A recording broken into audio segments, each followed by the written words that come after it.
ওকে, আসসালামু আলাইকুম everyone. So এটা বেসিক্যালি একটা টেস্ট ভিডিও। সো আমার কাছে যেহেতু হাতের কাছে কিছু ছিল না, শুধু এই চার্জারটা আছে।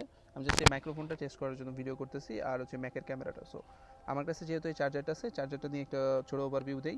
বসে আছি পার্কের মধ্যে, সরকারি কর্মচারী, হ্যাঁ, বিসিএসআইআর সরকারি সামথিং হবে কি ওইটার কোয়ার্টারে আমার ছোটো ভাই তাসিম মুসলিমের বাসার সামনে।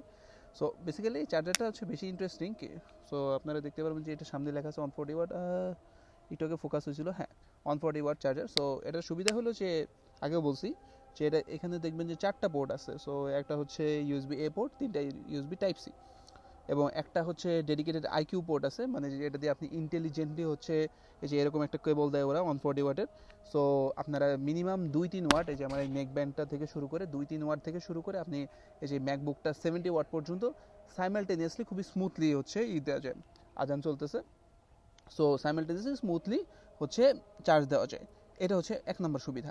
2 নম্বর সুবিধা হচ্ছে, মনে করেন আপনার কাছে শাওমির একটা ফোন আছে, ভিভোর একটা ফোন আছে, ওপোর একটা ফোন আছে, যেটাতে টাইপ সি টু সি করে না, ওরা মোটা একটা দেখবেন ইউএসবি এ কেবল দেয়, সেটাও আপনি এখানে লাগায় স্মুথলি 5-6 অ্যাম্পিয়ারে একদম 60-65 ওয়াট পর্যন্ত ম্যাক্সিমাম হয়তো যায় না, বাট 40-45 ওয়াট পর্যন্ত স্মুথলি চার্জ দিতে পারবেন। এটাও বাদ দেন, মনে করলেন যে আপনার কাছে এরকম একটা ফোন আছে, এরকম একটা ল্যাপটপ আছে, ইয়ারবাডস আছে, টিডাব্লিউএস সব কিছু একসাথে চার্জ দেবে। এই জন্য 4টা পোর্ট দেওয়া আছে। যেটা বললাম, প্রথম পোর্টটা হচ্ছে আইকিউ, লাস্ট পোর্টটা হচ্ছে টাইপ সি আইকিউ। আইকিউ বলতে হচ্ছে মানে ওরা ইফিসিয়েন্টলি, খুবই স্মার্টলি, ইন্টেলিজেন্টলি একটা চিপ থাকে, ওইটা দিয়ে ওরা টেম্পারেচার প্লাস হচ্ছে, এই শীতের দিনে তো টেম্পারেচার চিন্তাও করতে হবে না। সো টেম্পারেচার প্লাস সব কিছু হচ্ছে ইজিলি ক্যাচ করে ফেলাবে, আপনার ইজিলি একটা স্মুথ চার্জিং এক্সপিরিয়েন্স দিয়ে দিবে। মাঝখানের পোর্টটা হচ্ছে ডেডিকেটেডলি আপনার এই যে ল্যাপটপ বা ডেস্কটপ এইসব ডিভাইসের জন্য। সো এটা তো একটা বড় তাগড়া জিনিস গেল। এখন এটার পাশাপাশি এর সাথে যে কেবলটা দেয়, এটা একটা তাগড়া জিনিস। এটাতে সম্ভবত ডিসপ্লে আউটপুট আছে না এটাতে, 148, হ্যাঁ। এটাতে আপনি ম্যাক হোক বা এরকম যেসব এই ডিসপ্লেতে হচ্ছে, যেমন আমার বড় ভাই রিসেন্টলি হচ্ছে আসুসের একটা 27 ইঞ্চের মনিটর কিনছে, যেটাতে সে ডিসপ্লে কানেক্ট করতে চাইতেছে। সো সুন্দর মতো এই ল্যাপটপের type C to type C port দিয়ে সে ইজিলি ডিসপ্লে কানেক্ট করে বড় স্ক্রিনে করতে, আমি ভাবতেছি একটা কিনে ফেলাবো। সো এ ধরনের আপনি কাজকাম করতে পারেন।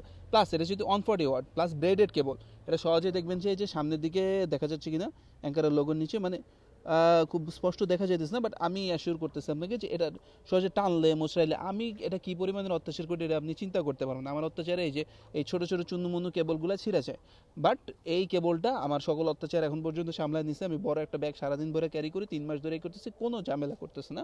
মোচড়ায় টোচড়ায় পকেটে মকেটে রেখে দেয়, কই রেখে দেয়, কোনো সমস্যা না। সো একই সাথে আপনি একটা ভালো এরকম অ্যাডাপ্টার পাই যেতেছে, কেবল পাই যেতেছে, এই কম্বোটা মানে আনবিটেবল প্রাইসে মার্কেটে আপনাকে অনেকেই দিতে পারবে, কিন্তু আপনারা নেবেন কোথা থেকে? গিগলি গ্যাজেটস থেকে।